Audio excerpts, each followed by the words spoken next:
My name is Anna Zhang. I am a photographer based in New York and the founding editor-in-chief of Pulse Spikes, an online and quarterly print magazine made by young people for young people.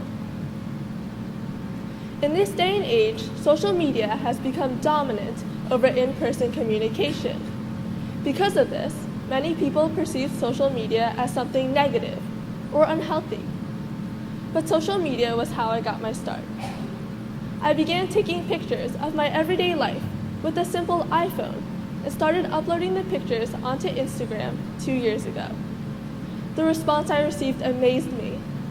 With the feedback I was given, I was able to further develop my work and build a strong portfolio. Within a year of continuously posting onto Instagram, I started receiving emails from small companies and brands asking me if I would help them create engaging posts of their products for them to use as social media content.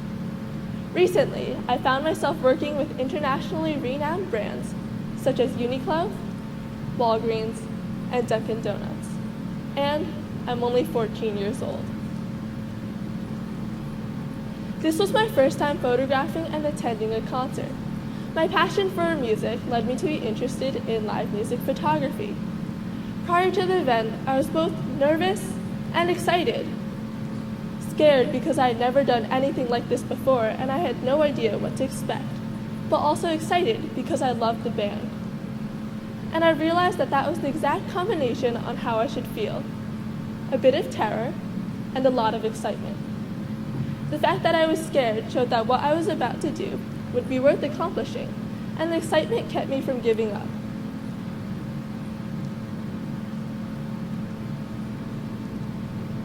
This was photographed last summer in Inner Mongolia.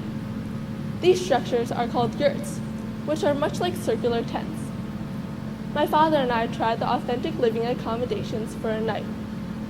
Rather than spending the night in a warm, comfortable hotel room, I found myself sleeping in a freezing hut on hardwood beds with a damp sheet wrapped around me. Silence was evident.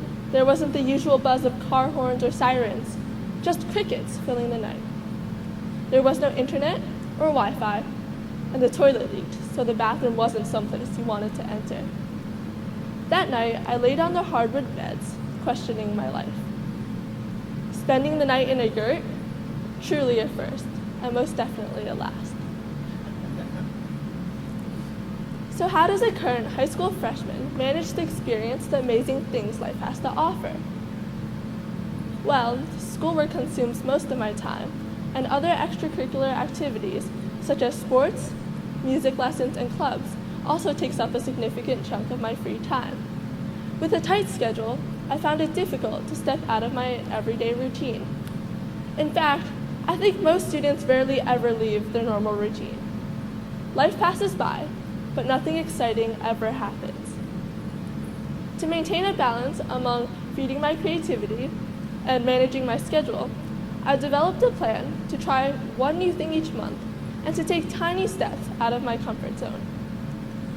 There's a quote by author Neil Donald Walsh that says, "Life begins at the end of your comfort zone." So there's your comfort zone, that small inner circle. And do you see that much larger circle surrounding it? That's everything outside of your comfort zone. The reason why most of us rarely ever leave that inner circle is simple: fear of the unknown. But there is so much value into stepping out of your everyday routine. I wanted to try so many new things, but there was always that concern of, what if I fail? What if I mess up? What if? What if? What if?